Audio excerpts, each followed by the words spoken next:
ಬಾಲ ವಿಕಾಸ್ ಅಕಾಡೆಮಿ ಮಕ್ಕಳ ಮಾನಸಿಕ ದೈಹಿಕ ಆರೋಗ್ಯ ರಕ್ಷಣೆ ಪೋಷಣೆ ಶಿಕ್ಷಣ ಮತ್ತು ಹಕ್ಕುಗಳ ಸಂರಕ್ಷಣೆ ಕುರಿತು ವಿಶೇಷ ಗಮನ ಹರಿಸುವ ಒಂದು ಅಕಾಡೆಮಿ. ಈ ಅಕಾಡೆಮಿ ಇರುವುದೇ ಕೆಲವರಿಗೆ ಗೊತ್ತಿದ್ದಿಲ್ಲ. ಅಕಾಡೆಮಿ ಧ್ಯೇಯೋದ್ದೇಶಗಳ ಅರಿವು ಕೂಡ ಇರುವುದು ದೂರದ ಮಾತು. ಆದರೆ ಇದೀಗ ಈ ಅಕಾಡೆಮಿ ಸದಾ ಚಟುವಟಿಕೆಗಳನ್ನು ಒಳಗೊಂಡು ಕಾರ್ಯನಿರ್ವಹಿಸುತ್ತಿದೆ. ಅದರಲ್ಲೂ ಭಾರತ ಪಾಕ್ ಯುದ್ಧದ ಕಾರ್ಮೋಡದ ನಡುವೆಯೂ ಅಕಾಡೆಮಿ ಅಧ್ಯಕ್ಷರು ಮಕ್ಕಳಲ್ಲಿ ಬಿತ್ತುತ್ತಿರುವ ದೇಶಪ್ರೇಮದ ಸಂವಾದಗಳು ಮೆಚ್ಚುಗೆಗೆ ಪಾತ್ರವಾಗುತ್ತಿವೆ. ಈ ಕುರಿತು ಇಲ್ಲಿದೆ ಡೀಟೇಲ್ಸ್. ರಾಜ್ಯದ ಪೇಡಾನಗರಿ ಶೈಕ್ಷಣಿಕ ನಗರ ಧಾರವಾಡದಲ್ಲಿ ಬಾಲ ವಿಕಾಸ ಅಕಾಡೆಮಿ ಕಚೇರಿ ಇದೆ. ಈ ಅಕಾಡೆಮಿ ಕೇವಲ ಪ್ರಶಸ್ತಿಯನ್ನ ಕೊಡಲು ಮಾತ್ರ ಇದೆ ಎಂದೇ ಪರಿಚಿತವಾಗಿತ್ತು.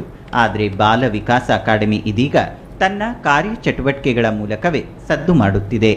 ಕಳೆದ ವರ್ಷ ಜೂನ್ 15ರಂದು ಬಸವನಾಡು ವಿಜಯಪುರ ಜಿಲ್ಲೆಯ ಸಂಗಮೇಶ್ ಬಬಲೇಶ್ವರ್ ಇವರು ಅಧ್ಯಕ್ಷರಾದ ಬಳಿಕ ತನ್ನ ಕಾರ್ಯಚಟುವಟಿಕೆಗಳ ಮೂಲಕವೇ ಜನರಿಗೆ ಪರಿಚಿತವಾಗತೊಡಗಿದೆ.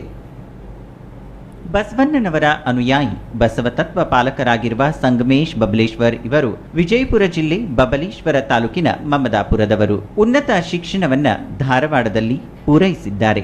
ಬಾಲ ವಿಕಾಸ ಅಕಾಡೆಮಿಯು ಆರ್ಥಿಕವಾಗಿ ಮತ್ತು ಸಾಮಾಜಿಕವಾಗಿ ಅತ್ಯಂತ ಹಿಂದುಳಿದ ಮಕ್ಕಳನ್ನ ಕೇಂದ್ರೀಕರಿಸಿ ಶಿಕ್ಷಣ, ಸಾಹಿತ್ಯ, ಸಂಗೀತ ಮತ್ತು ಕಲೆಗಳನ್ನು ಒಳಗೊಂಡಂತೆ ಮಕ್ಕಳ ಅಭಿವೃದ್ಧಿಗಾಗಿ ವಿಶೇಷ ಕಾರ್ಯಕ್ರಮಗಳನ್ನು ರಚಿಸುವುದು, ಜಾನಪದ ಕ್ರೀಡೆ, ಸಾಹಿತ್ಯ, ಸಂಸ್ಕೃತಿ ಮುಂತಾದ ಕ್ಷೇತ್ರಗಳಲ್ಲಿ ಮಕ್ಕಳ ಪ್ರತಿಭೆಯನ್ನು ಗುರುತಿಸುವುದು, ಮಕ್ಕಳ ಆರೋಗ್ಯ, ರಕ್ಷಣೆ, ಪೋಷಣೆ ಮತ್ತು ಶಿಕ್ಷಣದ ಮೇಲೆ ಕೇಂದ್ರೀಕರಿಸಿ ಹೊಸ ಆವಿಷ್ಕಾರಗಳು, ಸಂಶೋಧನೆ ಮತ್ತು ತರಬೇತಿ, ಮಕ್ಕಳ ಮನಸ್ಸಿನಲ್ಲಿ ಅರಳುವ ಮತ್ತು ಮಕ್ಕಳಿಗೆ ಸುಲಭವಾಗಿ ಸಿಗುವಂತೆ ಮಾಡುವ ಅಮೂಲ್ಯವಾದ ಮಕ್ಕಳ ಸಾಹಿತ್ಯವನ್ನು ರಚಿಸುವುದು ಸೇರಿದಂತೆ ಹಲವು ಯೋಜನೆಗಳನ್ನು ಹಾಕಿಕೊಳ್ಳುವ ಮೂಲಕ ಮೆಚ್ಚುಗೆಗೆ ಪಾತ್ರವಾಗುತ್ತಿದೆ.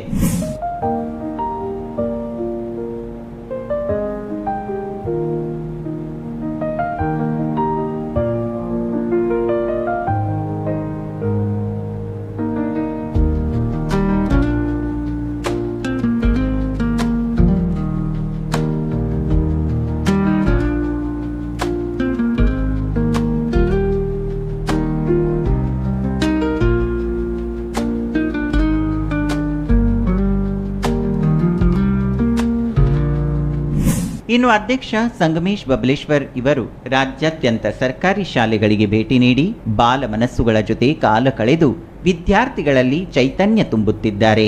ಸರ್ಕಾರಿ ಕನ್ನಡ ಶಾಲೆಯ ಮುದ್ದು ಮಕ್ಕಳ ಬೇಸಿಗೆ ಶಿಬಿರದಲ್ಲಿ ಅವರನ್ನ ಭೇಟಿ ಮಾಡಿ ಅವರ ಬೇಸಿಗೆ ಶಿಬಿರಕ್ಕೆ ಮಕ್ಕಳಿಗಾಗಿ ಶ್ರಮಿಸುತ್ತಿರುವ ಶಿಕ್ಷಕ ಬಂಧುಗಳಿಗೆ ಕರ್ನಾಟಕ ಬಾಲ ವಿಕಾಸ ಅಕಾಡೆಮಿ ಪರವಾಗಿ ಅಭಿನಂದನೆಗಳನ್ನು ಸಲ್ಲಿಸುತ್ತಿದ್ದಾರೆ.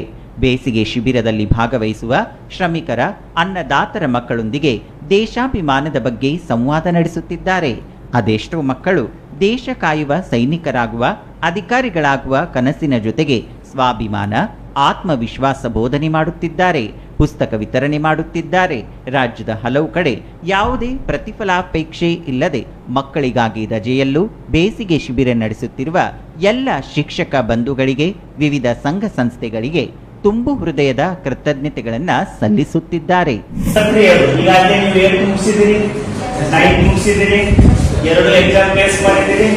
ಅದೇ ತರ SSLC ಕೂಡ ಅದಾದ್ಮೇಲೆ ಸೆಕೆಂಡ್ ಇಯರ್ ಬೋರ್ಡ್ ಎಕ್ಸಾಮ್ ಬರ್ತೀನಿ, ಫಸ್ಟ್ ಇಯರ್ ಮುಗಿಸಿ.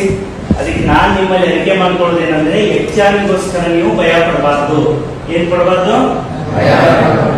ಅಂಕಗಳೇ ಜೀವನದ ಮಾನದಂಡ ಅಲ್ಲ. ಎಷ್ಟೋ ಜನ ಈಗ ಸಚಿನ್ ತೆಂಡೂಲ್ಕರ್ ಹೆಸರು ಕೇಳಿದಿಲ್ಲ? ಸಚಿನ್ ತೆಂಡೂಲ್ಕರ್ ಅವರು ನಿವೃತ್ತಿ ಟೈಮ್ ಅಲ್ಲಿ ಒಂದು ಸ್ಪೀಚ್ ಅಲ್ಲಿ ಹೇಳಿದ್ರು. ಬಾಂಬೆನಲ್ಲಿ ಒಂದು ವಾನ್ಖೇಡ್ ಅಂತ ಒಂದು ಮೈದಾನ ಇದೆ, ಗೊತ್ತಾ ನಿಮಗೆ? ಸ್ಟೇಡಿಯಂ. ಆ ಸ್ಟೇಡಿಯಂ ಅಲ್ಲೇ ಒಂದು ಸ್ಪೀಚ್ ಮಾಡಿ ಹೇಳಿದ್ರು. ಏನ್ ಹೇಳಿದ್ರು ಅಂದ್ರೆ, ನಾನು ಹೇಗೆ ಜೀವನದಲ್ಲಿ ಯಶಸ್ವಿ ಆಗಿದ್ದೀನಿ ಅಂತಂದ್ರೆ ನಾನು ಇವತ್ತಿನ ಸಾಧನೆಯನ್ನ ಅವತ್ತೇ ಮರಿತೀನಿ. ಏನ್ ಹೇಳಿದ್ರು ಅವರು? ನೀನ್ SSLC 100 ಮಾರ್ಕ್ಸ್ ತಗೊಂಡ್ಯಾ, ಆ ವರ್ಷದ ಸಾಧನೆ ಆ ವರ್ಷ ಮುಗಿತಪ್ಪ. ಫಸ್ಟ್ ಇಯರ್ ಮತ್ತೆ ನೀನು ಪ್ರಿಪೇರ್ ಆಗ್ಬೇಕು. ಒಟ್ಟಿನಲ್ಲಿ ಬಾಲ ವಿಕಾಸ ಅಕಾಡೆಮಿ ಮೂಲಕ ಸರ್ಕಾರಿ ಶಾಲಾ ಮಕ್ಕಳಿಗೆ ಹೊಸ ಚೈತನ್ಯ ತುಂಬಲಾಗುತ್ತಿದೆ. ಬಾಲ ವಿಕಾಸ ಅಕಾಡೆಮಿ ಅಧಿಕಾರಿಗಳು ಕೂಡ ಅಧ್ಯಕ್ಷರ ಸ್ಪೀಡ್ಗೆ ತಕ್ಕಂತೆ ಕಾರ್ಯ ಮಾಡುತ್ತಿರುವುದು ಜನಮನ್ನಣೆಗೆ ಪಾತ್ರವಾಗಿದೆ. Vijay Kumar Sarwad, in news, Vijayapura.